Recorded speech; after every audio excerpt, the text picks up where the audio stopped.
ঢাকার ধামরাইয়ে উপজেলার বাইশাকান্দা ইউনিয়নের সিংশ্রী বাজার পরিদর্শন ও মতবিনিময় শেষে খাগাইল গ্রামের কালীমন্দির আয়োজিত সরস্বতী পূজা উপলক্ষে সাংস্কৃতিক অনুষ্ঠানে প্রধান অতিথি হিসেবে উপস্থিত ছিলেন ঢাকা জেলা স্বেচ্ছাসেবক দলের আহ্বায়ক ও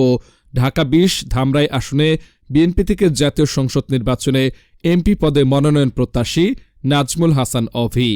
এ সময় আরও উপস্থিত ছিলেন ধামরাই উপজেলা স্বেচ্ছাসেবক দলের আহ্বায়ক আব্দুল মান্নান ফিরোজ, ধামরাই পৌর স্বেচ্ছাসেবক দলের আহ্বায়ক মাসুম আহমেদ, ধামরাই উপজেলা স্বেচ্ছাসেবক দলের সিনিয়র যুগ্ম আহ্বায়ক ইঞ্জিনিয়ার শাহিন আহমেদ ভুইয়া শাওন, ধামরাই পৌর স্বেচ্ছাসেবক দলের সদস্য সচিব রাশেদুল ইসলাম রাজু,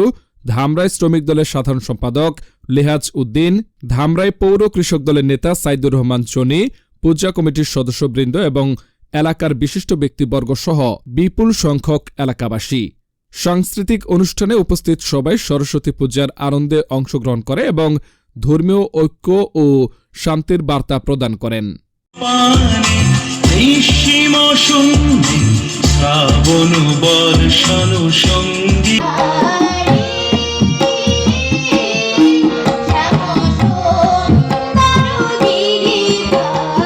আজকের এই সরস্বতী উৎসব আয়োজন করেছেন সেই সমস্ত ভাই এবং পর্দার অন্তরে বোনরা এবং যারা আমার সামনে উপবিষ্ট টিভি ইলেকট্রনিক্স মিডিয়ার ভাই ও বোনরা সবাইকে জানাচ্ছি আমি আমার ব্যক্তিগত পক্ষ থেকে আমার প্রাণপ্রিয় সংগঠন বাংলাদেশ জাতীয়তাবাদী দল বিএনপি ঢাকা জেলা স্বেচ্ছাসেবক দলের পক্ষ থেকে প্রিয় ভক্তবৃন্দ, আসলে এখানে বক্তব্য দেওয়ার কিছু নেই। আজকে বজবরী ভৌমিক যে সুন্দর বক্তব্য রেখেছেন তারপরে আসলে আমাদের বক্তব্য এখানে রাখা চলে না। বাংলাদেশ বিশ্ববিদ্যালয়ের যখন ছাত্র দলের সাধারণ